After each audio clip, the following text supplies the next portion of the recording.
আসসালামু আলাইকুম। এটি হচ্ছে ইনানি বিচে।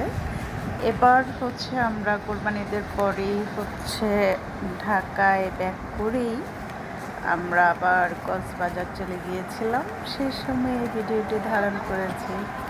চমৎকার দৃশ্য আরো। আমার ছেলের অবস্থা দেখেন, সে গরুর সাথে সেলফি তুলছে। দেখেন, ওরে বাবা, ওরে গরুর কিউটি বাচ্চাটা আমার দিকে তাকিয়ে দৌড়ে আসতেছে। কি তুমি কি সেলফি তুলবা?